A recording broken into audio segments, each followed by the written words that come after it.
All right, so it's been a while since I've posted an update. Just a lot of stuff going on, waiting on parts to come in, work, etc. But a lot has happened and a lot's about to happen, as mentioned in the previous video. So we're gonna go right into it and I'll show you what's been done and where we're at and what's next.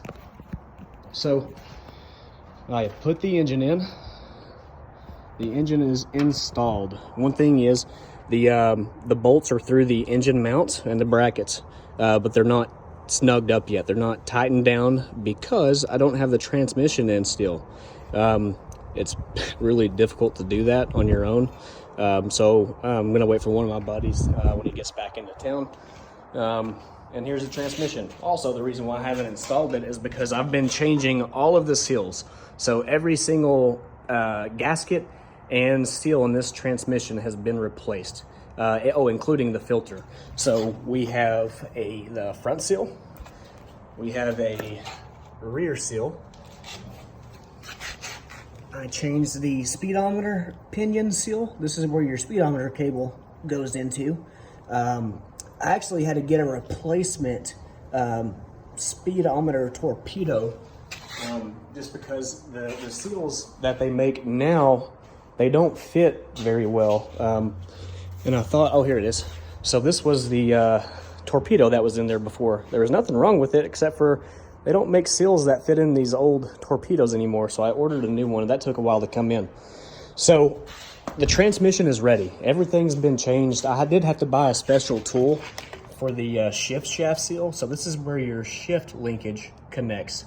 So this is where your gears are. This is how it goes from park to reverse, neutral, drive, etc. How to get a special tool to pull this seal out.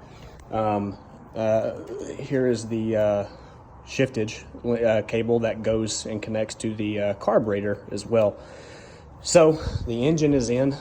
Last night I put the new, I'm so happy about this, the new carburetor on it. This is a Demon 4-barrel carburetor. It's a 625 CFM carburetor on my new Edelbrock 2701 series. This is the Performer series intake manifold with my Edelbrock valve covers. I also have a Edelbrock breather. It's a ProFlow breather in that valve cover. And then I still have to put on the PCV system, which is for emissions. So I do have to get the studs though. The stud bolts, the ones that came with it, had an accident last night and stripped out one of the stud bolts. I don't know what happened. I don't know if it was a bad bolt, but I was just tightening it down to specs and it just stripped out. So I've got to get that replaced. So again, right now, honestly, everything's done. I have all the parts. It's just a matter of putting everything together. So today I'm gonna change out the stud bolts to make sure it's completely mounted down. I have to put on the accessories such as the brackets for the alternator, which goes right here. And I have to put on the power steering pump, which gets mounted right there. And I have to put the belts on. So I'm hoping to get all that done. I still have to do all of the vacuum hoses, so I have to put the vacuum canister in, which goes here. I also have to put in the radiator, which I did buy a brand new radiator because the old one had rust caked all in it. Let's see, I have a new battery box tray, which will get installed here. The overflow reservoir for your radiator goes here. And so there's still a lot to do, but we're in the final leg regarding this engine and transmission rebuild. The transmission's fine, literally. This is the same transmission that's been in this truck since 1978. It's a turbo 350, and shifting is fine, catches all the gears. I took apart the pan or took off the pan, looked inside of it, inspected everything. It was beyond clean on the inside. Like I said, I did replace the filter, but essentially I just have to get this back up underneath the truck. I had to replace the transmission mount also that attaches to the transmission. You can kind of see it down here, this transmission mount. The back end also attaches to the cross arm that goes underneath the truck. everything's a cluster right now, guys, so just bear with me. So there's the cross arm, and in the middle, right there, that's where the transmission mount attaches. So there's the cross arm that goes underneath the trunk.